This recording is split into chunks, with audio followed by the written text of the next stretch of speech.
The Focke-Achilles Fa-223 Drache, translated as Dragon, was a groundbreaking helicopter developed in Nazi Germany during World War II. It holds the distinction of being the first helicopter to enter series production, marking a significant milestone in aviation history. Despite its relatively limited production and operational use, the Fa-223 Drache represented a substantial leap forward in rotary-wing technology, influencing helicopter development for decades to come. This detailed exploration will cover the design, development, operational history, and legacy of the Fa-223 Drache, shedding light on its role during a tumultuous period in history. 1. Historical context and development.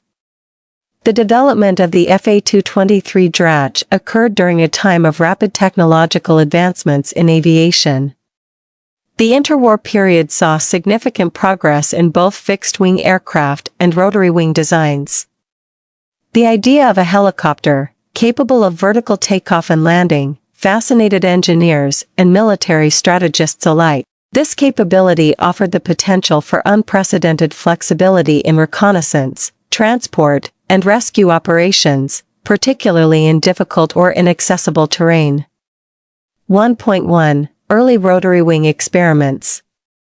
The concept of rotary-wing flight had been explored since the early 20th century, with pioneers such as Igor Sikorsky, Juan de la Cierva, and Heinrich Focke contributing to the development of autogyros and early helicopter designs. However, it was Focke's work in Germany that laid the groundwork for the Fa-223 Drache. Heinrich Focke was an innovative German aviation engineer who co-founded the Focke-Wulf Aircraft Company in 1923. He was deeply interested in rotary-wing aircraft and pursued research in this field, even as his company primarily produced fixed-wing aircraft. Focke's early work led to the development of the Focke-Wulf FW-61, the world's first practical helicopter, which made its maiden flight in 1936. The FW-61 demonstrated that controlled rotary-wing flight was possible, showcasing impressive maneuverability and the ability to hover, climb vertically, and fly in all directions. Focke's success with the FW-61 caught the attention of the German military, which saw potential military applications for helicopters. In 1937, Focke was ousted from Focke-Wulf due to political disagreements, but he continued his work on helicopters by founding a new company, Focke-Achilles, in partnership with engineer Gerd Achilles. This company would go on to develop the Fa-223 Drache. 1.2 The Fa-223 Drache design. The Fa-223 Drache was designed as a more advanced and capable successor to the FW-61. The German Air Ministry, Reichsluftfahrtministerium, or RLM, issued a specification in 1938 for a helicopter that could carry a crew of 3 and a payload of up to 700 kilograms. The helicopter was also required to have a range of 400 kilometers and be capable of flying at a speed of 175 kilometers per hour. Focke-Achilles responded to this specification with the design that would become the Fa-223 Drache.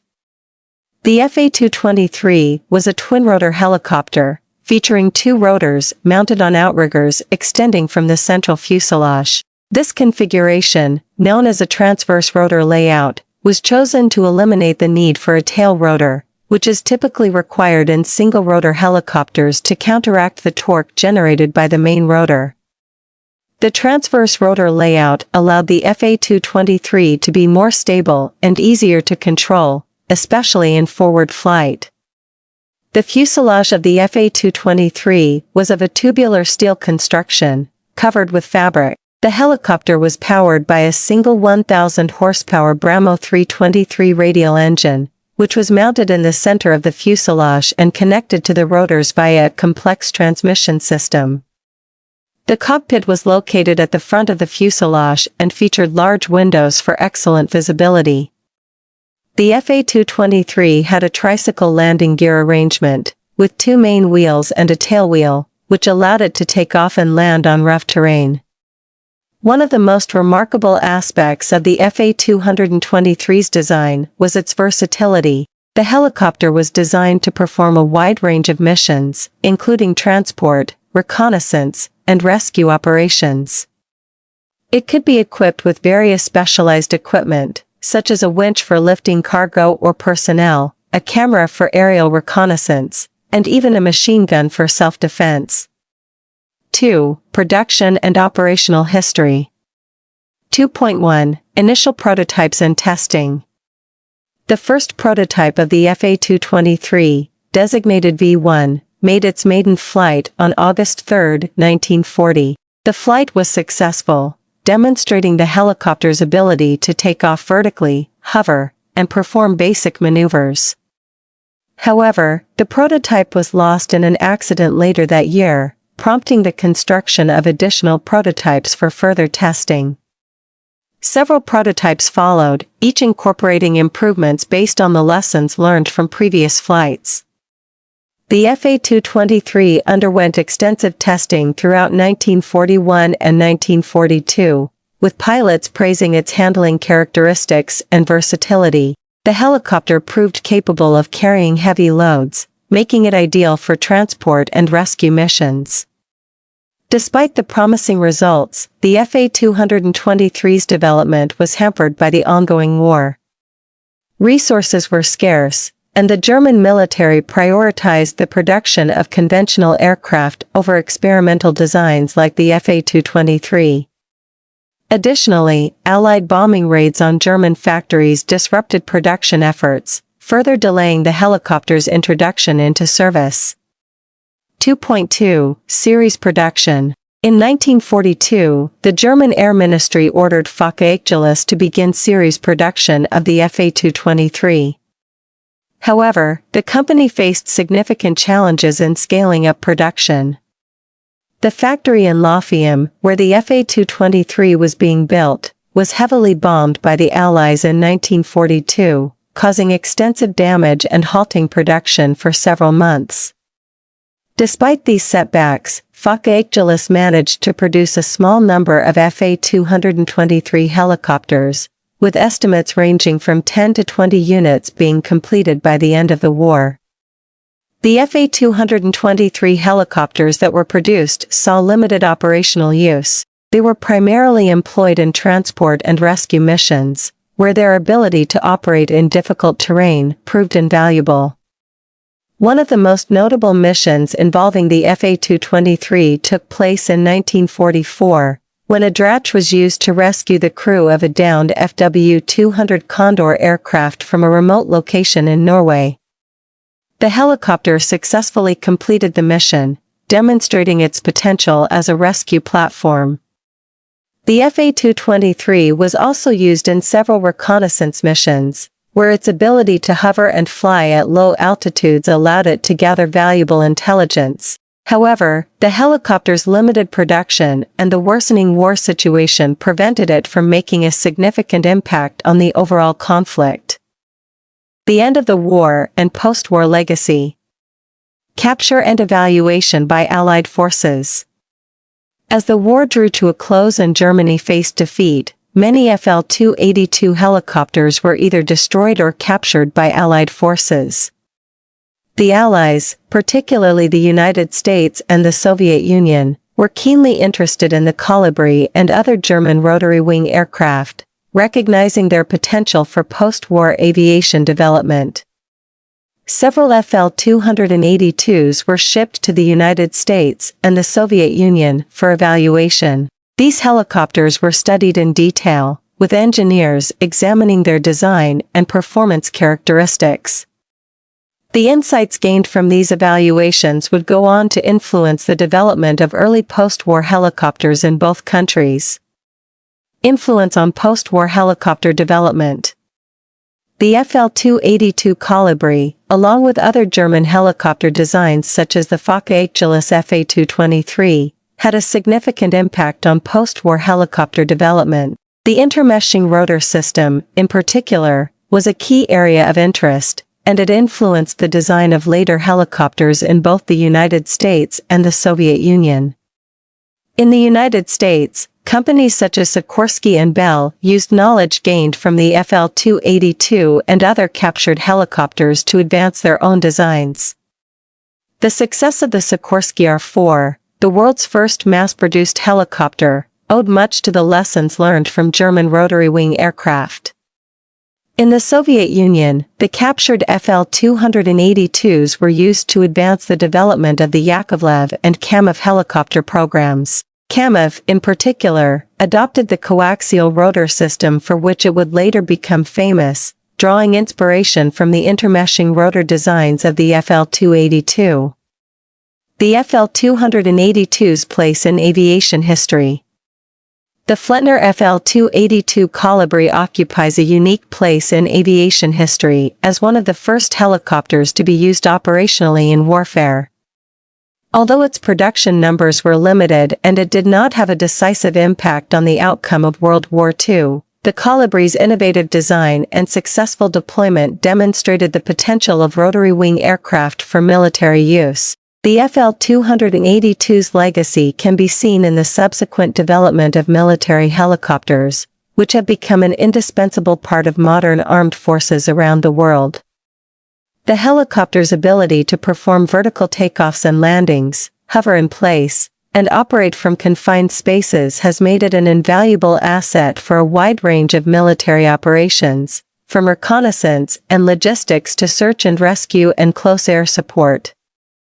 Technical analysis and legacy. Technical innovations. The FL-282 Colibri was a technologically advanced aircraft for its time, incorporating several innovations that would influence future helicopter design.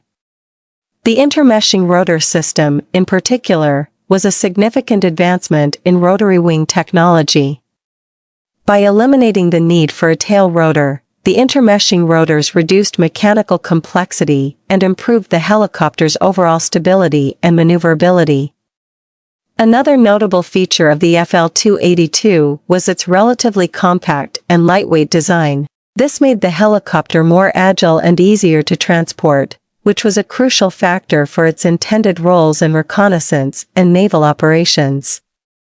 The open cockpit, while a limitation in some respects, provided excellent visibility for the pilot, enhancing the helicopter's effectiveness in its reconnaissance role. The FL-282 in comparison with contemporary helicopters. When compared with other helicopters of its time, the FL-282 Colibri stands out for its advanced design and operational capabilities. The Sikorsky R-4, which was developed around the same time in the United States, was the world's first mass-produced helicopter, but it featured a more conventional single-rotor design with a tail rotor to counteract torque. The FL-282's intermeshing rotor system offered a different approach to solving the stability issues inherent in early helicopter designs. In terms of performance, the FL-282 was comparable to other early helicopters, with a similar range and speed. However, its ability to operate from ships and its use in active combat roles set it apart from many of its contemporaries, which were often limited to training and experimental roles. Influence on modern helicopter design. The legacy of the FL-282 Colibri can be seen in several aspects of modern helicopter design. The intermeshing rotor system, while not widely adopted, has continued to be used in certain specialized helicopter designs, such as the Common K-MAX, which is used for heavy lift operations. The success of the FL-282 in naval operations also helped pave the way for the widespread use of helicopters in maritime roles, including anti-submarine warfare, search and rescue, and shipboard reconnaissance. The FL-282's operational history also demonstrated the value of helicopters in military applications, contributing to the rapid development and deployment of rotary-wing aircraft in the post-war era. Today, helicopters are an essential component of military forces around the world, used in a wide range of roles that were first explored with aircraft like the FL-282. Conclusion. The Flettner FL-282 Colibri was a groundbreaking aircraft that played a crucial role in the early development of helicopter technology. As one of the first helicopters to be used operationally in warfare, the Colibri demonstrated the potential of rotary-wing aircraft for military use and helped to shape the future of aviation. Despite the challenges and limitations it faced, the FL-282 was a successful design that influenced the development of post-war helicopters in both the United States and the Soviet Union. Its innovative intermeshing rotor system and its operational use in naval reconnaissance and artillery spotting missions were significant achievements that contributed to the advancement of helicopter technology. The FL-282 Colibri's place in aviation history is secure as a pioneering helicopter that helped to establish the helicopter as a vital tool for modern military operations. Its legacy continues to be felt in the design and use of helicopters today, making it a key milestone in the history of aviation.